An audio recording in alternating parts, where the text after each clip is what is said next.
Salam əziz izləyicilər. Siz həyatımızı dəyişən insanlar kanalındasınız. Bugün sizə Azərbaycan musiqisinin banisi, Şərq dünyasında ilk operanın müəllifi, dahi bəstəkar və görkəmli ziyalı Üzeyir Hacıbəyli haqqında danışacağam. Onun hekayəsi sadəcə bir sənətkarın həyatı deyil, bir xalqın musiqi yaddaşıdır. Üzeyir Hacıbəyli 18 sentyabr 1885-ci ildə Şuşada anadan olub. Şuşa o dövrün mədəniyyət mərkəzlərindən biri idi. Hələ uşaq yaşlarında o, muğam sədaları, tar və kamança səsləri ilə böyüyürdü. İlk təhsilini mollaxanada almış, daha sonra isə Rus-Tatar məktəbində oxumuşdu.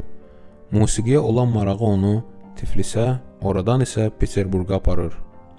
1904-cü ildə Peterburq konservatoriyasına daxil oldu. O dövr üçün bu misilsiz hadisə idi. Bir Azərbaycanlı gənc Avropa musiqisinin beşiyində klassik təhsil alırdı. Burada o, musiqi nəzəriyyəsi və kompozisiya üzrə dərin biliklər qazandı. Hacıbəyli Avropa və Şərq musiqisini bir araya gətirərək özünə məxsus bir üslub formalaşdırdı. 1908-ci ildə Leyli və Məcnun operasını yazdı. Bu, təkcə Azərbaycan üçün deyil, bütün müsəlman şərqi üçün ilk opera idi. Əsərdə muğamla klassik Avropa formaları ustalıqla birləşdirilmişdi. Bu, həm musiqi, həm də milli kimlik baxımından inqilabi bir addım idi. Üzeyir bəy bununla kifayətlənmədi. Arşın Malalan, Olmasın bu olsun kimi operettaları ilə həm gülüş, həm də mesaj dolu səhnələr yaratdı. Arşın Malalan o qədər uğur qazandı ki, müxtəlif dillərə tərcümə edildi və onlarla ölkədə nümayiş olundu. 1945-ci ildə çəkilən film isə SSR-dən tutmuş Avropaya qədər bir çox ölkədə ekranlara çıxdı.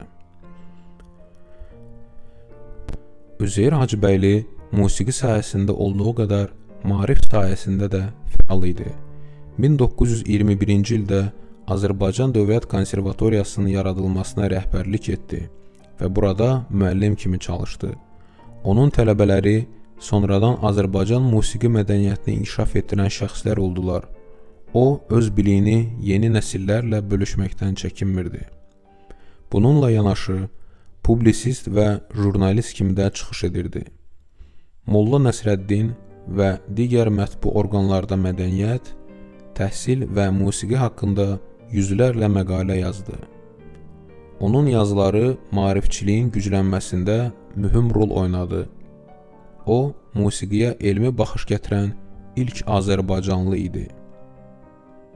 1945-ci ildə Üzeyir bəyə sosialist əməyi qəhrəmanı adı verildi. Eyni zamanda o, SSR xalq artisti və Stalin mükafatı laureatı idi. Lakin o, heç vaxt sadəcə titullarla yaşamırdı. Onun əsas məqsədi xalqın musiqi zövqünü yüksəltmək və milli irsi qorumaq idi. 1948-ci ildə Bakı şəhərində vəfat etdi. Onun dəfni böyük izdihamla müşayiət olundu. Bugün onun məzarı Fəxri Xiyabanda yerləşir.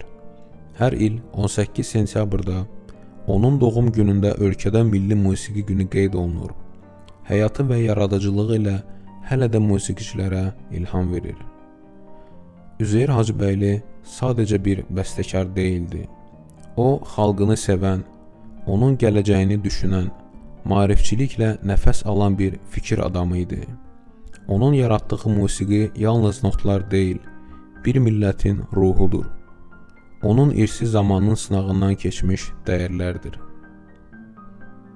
Əgər bu video xoşunuza gəldisə, kanala abunə olun və bəyən düyməsini basın. Növbəti videoda görüşənədək. Siz həyatımızı dəyişən insanlar kanalında idiniz. Sağ olun.